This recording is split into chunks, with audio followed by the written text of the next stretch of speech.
মা টুনি, এ কি দেখছি আমি, তুই ডিম দিয়েছিস? এ তো ভারী খুশির খবর। তা টোনাকে দেখছি না যে, টোনা কোথায় গেছে? মাসিমা, টোনা কাজে গেছে, একটু পরে চলে আসবে। তুমি দাঁড়িয়ে আছো কেন মাসিমা? বসো, আমি তোমার জন্য খাবার নিয়ে আসছি। মারে, তুই আমাকে নিয়ে ব্যস্ত হোস না। এখন তুই ডিম দিয়েছিস, ডিম ভালোভাবে তা দিতে হবে, বুঝেছিস? ও নিয়ে তুমি চিন্তা করো না মাসিমা, আমি ঠিক সময়ে ডিমে তা দিব। তুমি এখানে বসো তো মাসিমা, আমি তোমার জন্য খাবার নিয়ে আসছি। এরপর টুনি মিনু টুনটুনির জন্য খাবার নিয়ে আসে আর মিনু টুনটুনিকে খেতে দেয়। আর খাবার খেয়ে মিনু বলতে থাকে, মারে, তোর মনটা অনেক ভালো। তোর মতো ভালো মনের পাখি আমি দুটো দেখিনি। সৃষ্টিকর্তার কাছে আশীর্বাদ করি, তোকে যেন অনেক দিন বাঁচিয়ে রাখে। আশীর্বাদ ছাড়া তো আর তোকে কিছু দিতে পারবো না। মাসিমা, এই যে তুমি আমাকে আশীর্বাদ করলে, এতে আমি অনেক খুশি। আমাকে এর চেয়ে বেশি কিছু দিতে হবে না গো। আচ্ছা ঠিক আছে রে মা, এবার তবে আমি আসি। তুই ডিমগুলোকে সাবধানে রাখিস, ডিমগুলোর যেন কোনো ক্ষতি না হয়। এ কথা বলে মিনু টুনটুনি সেখান থেকে চলে যায় আর টুনি ডিমে তা দিতে থাকে। কিছুক্ষণ পর টোনা বাড়িতে চলে আসে। টোনা, তুমি এসেছো? আমি সেই কখন থেকে তোমার জন্য অপেক্ষা করছি। তোমার তো বাড়িতে ফেরার কোনো নামই নেই দেখছি। আর বলো না টুনি, আজ কাজের ভীষণ চাপ ছিল, তাই বাড়িতে ফিরতে অনেকটা দেরি হয়ে গেল।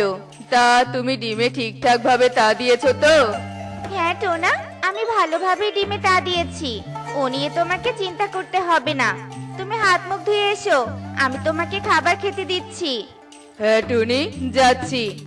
এরপর টোনা হাত মুখ ধুয়ে এসে খাবার খেতে বসে আর এভাবেই সেই দিন কেটে যায়। টুনি, আমি কাজে বেরোচ্ছি।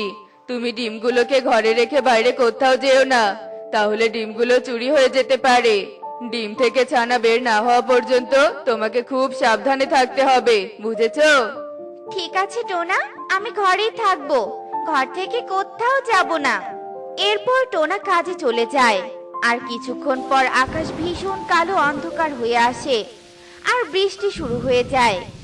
কাকুলি, এখন তো বৃষ্টি হচ্ছে আর টুনিও ঘরে একাই ডিমে তা দিচ্ছে।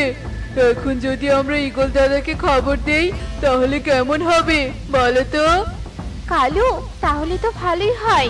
ঈগল দাদা এসে টুনির ডিমগুলো নিয়ে যাবে আর তার বিনিময়ে আমরা অনেক টাকা পাবো।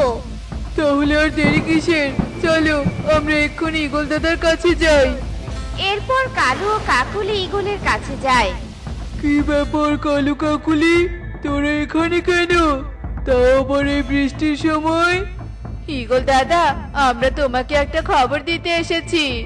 কি খবর শুনি? আসলে ঈগল দাদা, টুনি দুটো ডিম দিয়েছে আর কদিন পর টুনির ডিম থেকে ছানা বের হবে।